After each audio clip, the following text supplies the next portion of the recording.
Welcome to Tales by Gemini Bae.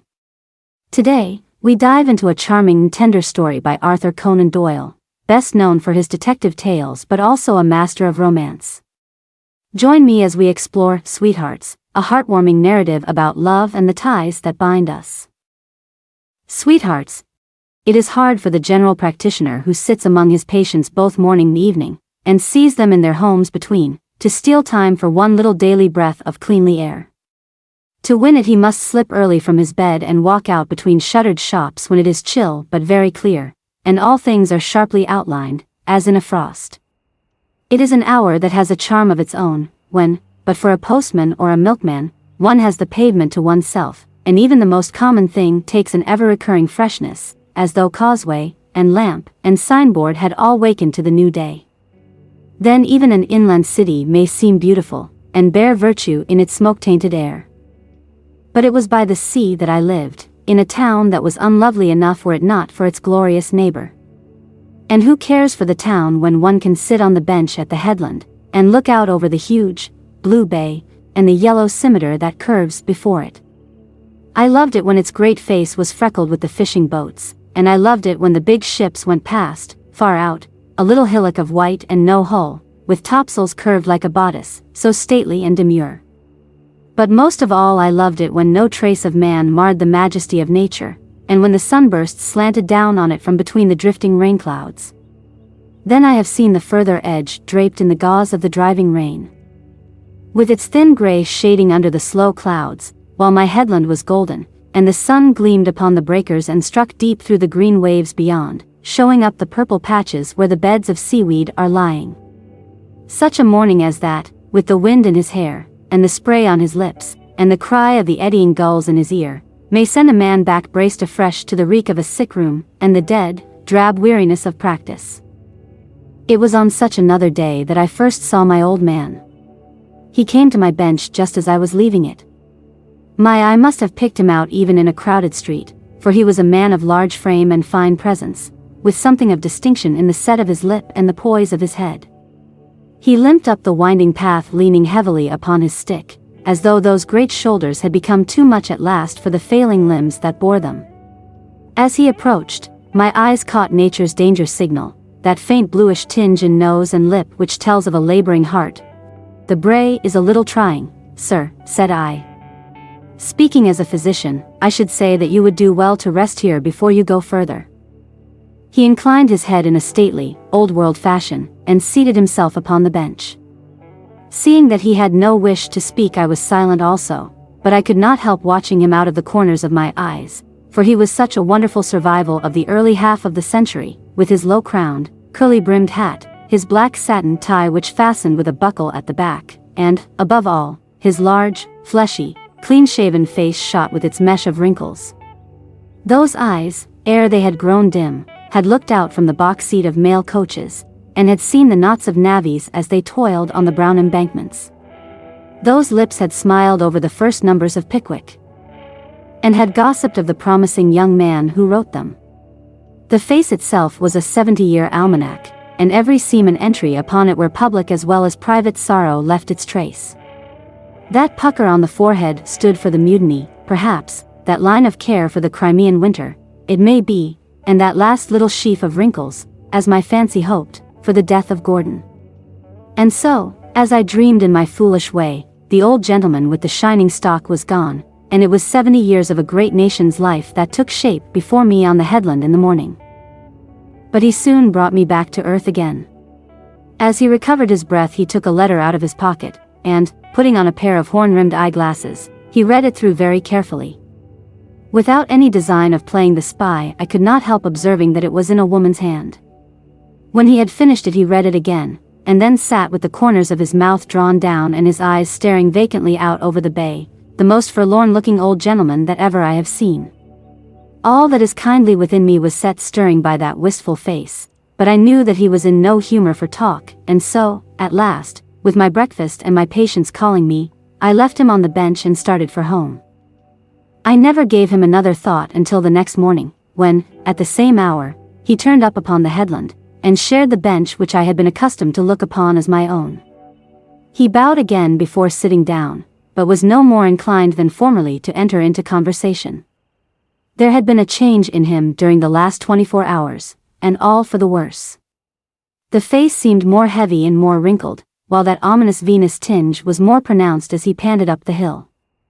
The clean lines of his cheek and chin were marred by a day's growth of gray stubble, and his large, shapely head had lost something of the brave carriage which had struck me when first I glanced at him. He had a letter there, the same, or another, but still in a woman's hand, and over this he was moping and mumbling in his senile fashion, with his brow puckered, and the corners of his mouth drawn down like those of a fretting child. So I left him, with a vague wonder as to who he might be, and why a single spring day should have wrought such a change upon him. So interested was I that next morning I was on the lookout for him. Sure enough, at the same hour, I saw him coming up the hill, but very slowly, with a bent back and a heavy head. It was shocking to me to see the change in him as he approached.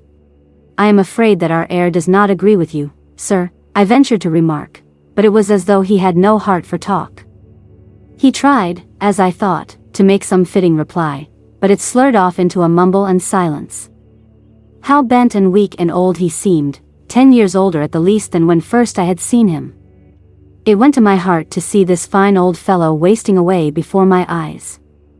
There was the eternal letter which he unfolded with his shaking fingers. Who was this woman whose words moved him so? Some daughter, perhaps, or granddaughter, who should have been the light of his home instead of. I smiled to find how bitter I was growing, and how swiftly I was weaving a romance round an unshaven old man and his correspondence. Yet all day he lingered in my mind, and I had fitful glimpses of those two trembling, blue-veined, knuckly hands with the paper rustling between them. I had hardly hoped to see him again. Another day's decline must, I thought, hold him to his room, if not to his bed. Great, then, was my surprise when, as I approached my bench, I saw that he was already there. But as I came up to him I could scarce be sure that it was indeed the same man. There were the curly-brimmed hat, and the shining stock, and the horn glasses, but where were the stoop and the gray-stubbled, pitiable face? He was clean-shaven and firm-lipped, with a bright eye and a head that poised itself upon his great shoulders like an eagle on a rock. His back was as straight and square as a grenadier's, and he switched at the pebbles with his stick in his exuberant vitality. In the buttonhole of his well-brushed black coat there glinted a golden blossom, and the corner of a dainty red silk handkerchief lapped over from his breast pocket. He might have been the eldest son of the weary creature who had sat there the morning before. "Good morning, sir. Good morning," he cried with a merry waggle of his cane. "Good morning," I answered. "How beautiful the bay is looking." "Yes, sir, but you should have seen it just before the sun rose." "What, have you been here since then?" "I was here when there was scarce light to see the path." "You are a very early riser." "On occasion, sir, on occasion." He cocked his eye at me as if to gauge whether I were worthy of his confidence. "The fact is, sir, that my wife is coming back to me today." I suppose that my face showed that I did not quite see the force of the explanation. My eyes, too, may have given him assurance of sympathy, for he moved quite close to me and began speaking in a low, confidential voice, as if the matter were of such weight that even the seagulls must be kept out of our counsels. "Are you a married man, sir?" "No, I am not." "Ah, then you cannot quite understand it. My wife and I have been married for nearly 50 years, and we have never been parted, never at all, until now." "Was it for long?" I asked. "Yes, sir. This is the 4th day. She had to go to Scotland. A matter of duty, you understand, and the doctors would not let me go. Not that I would have allowed them to stop me, but she was on their side. Now, thank God, it is over. And she may be here at any moment." "Here?" "Yes, here. This headland and bench were old friends of ours 30 years ago. The people with whom we stay are not, to tell the truth, very congenial, and we have little privacy among them. That is why we prefer to meet here. I could not be sure which train would bring her, but if she had come by the very earliest she would have found me waiting." "In that case," said I, rising, "no, sir, no," he entreated, "I beg that you will stay. It does not weary you, this domestic talk of mine? On the contrary. I have been so driven inwards during these few last days. Ah, what a nightmare it has been. Perhaps it may seem strange to you that an old fellow like me should feel like this. It is charming. No credit to me, sir. There's not a man on this planet but would feel the same if he had the good fortune to be married to such a woman. Perhaps, because you see me like this, and hear me speak of our long life together, you conceive that she is old, too. He laughed heartily, and his eyes twinkled at the humor of the idea. She's one of those women, you know, who have youth in their hearts, and so it can never be very far from their faces. To me she's just as she was when she first took my hand in hers in '45. A wee little bit stouter, perhaps, but then, if she had a fault as a girl, it was that she was a shade too slender. She was above me in station, you know, I a clerk, and she the daughter of my employer.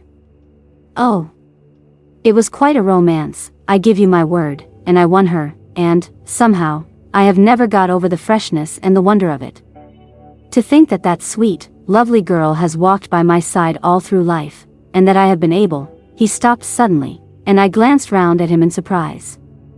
He was shaking all over, in every fiber of his great body. His hands were clawing at the woodwork, and his feet shuffling on the gravel. I saw what it was. He was trying to rise, but was so excited that he could not. I half extended my hand, but a higher courtesy constrained me to draw it back again and turn my face to the sea. An instant afterwards he was up and hurrying down the path. A woman was coming towards us. She was quite close before he had seen her, 30 yards at the utmost. I know not if she had ever been as he described her, or whether it was but some ideal which he carried in his brain. The person upon whom I looked was tall, it is true, but she was thick and shapeless, with a ruddy, full-blown face, and a skirt grotesquely gathered up. There was a green ribbon in her hat, which jarred upon my eyes, and her blouse-like bodice was full and clumsy. And this was the lovely girl, the ever youthful. My heart sank as I thought how little such a woman might appreciate him, how unworthy she might be of his love. She came up the path in her solid way, while he staggered along to meet her. Then, as they came together, looking discreetly out of the furthest corner of my eye, I saw that he put out both his hands, while she, shrinking from a public caress, took one of them in hers and shook it. As she did so I saw her face, and I was easy in my mind for my old man. God grant that when this hand is shaking, and when this back is bowed, a woman's eyes may look so into mine. If you enjoyed this story, kindly like, share, and subscribe to our channel for more captivating stories. Don't forget to click the bell icon so you never miss an update. Check out our other videos for more interesting stories and adventures. See you in the next one.